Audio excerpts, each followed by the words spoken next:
Welcome to Leadership Unleashed. Communication is one of the key ingredients of life.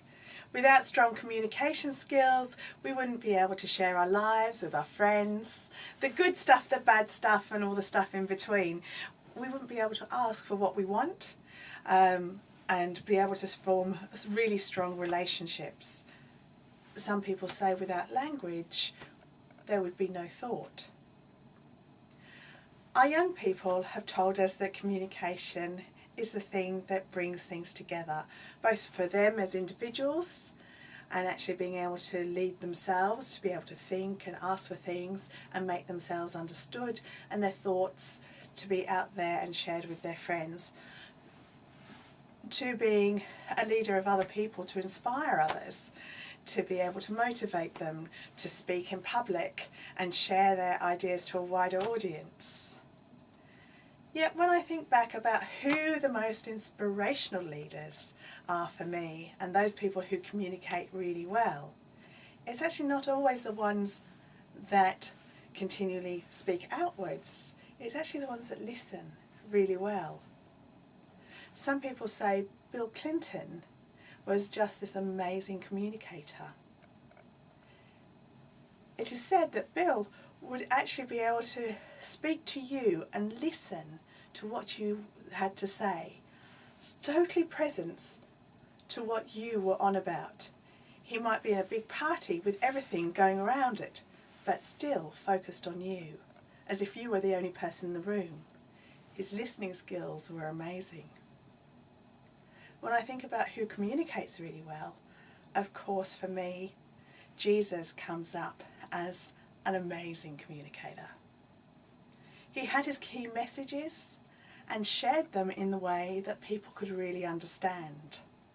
He shared his messages in ways of a parable, of stories, to get his message across. And you know what? Those stories are still relevant to us today. How powerful is that?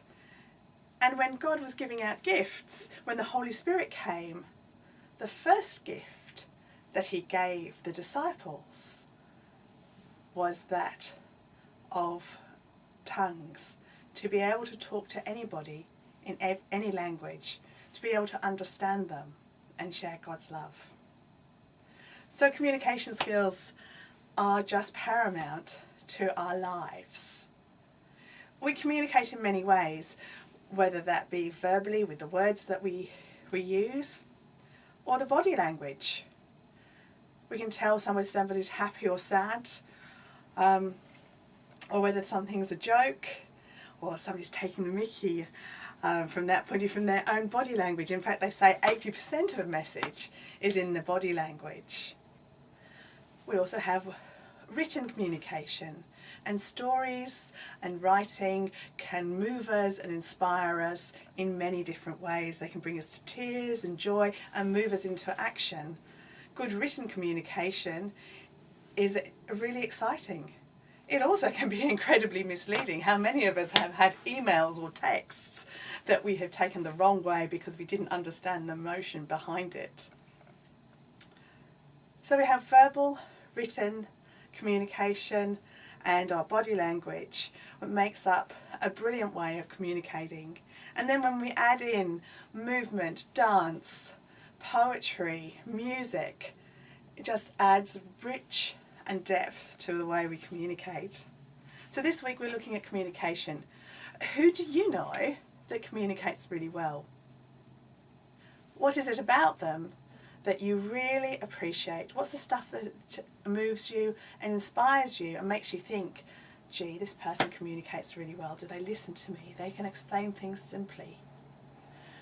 This week, think about when you have communicated really well. We all communicate in many different ways, but what's the time when you've actually felt that you've got your message across really well? How did that make you feel? How did it make others feel? When you are at your best, what would that communication style look like? Dream up what that would be like. And then think of 3 actions that you can take to practice that great communication skills that you'd really like. this week communication brings it together. I love it, and that's just another step in Leadership Unleashed.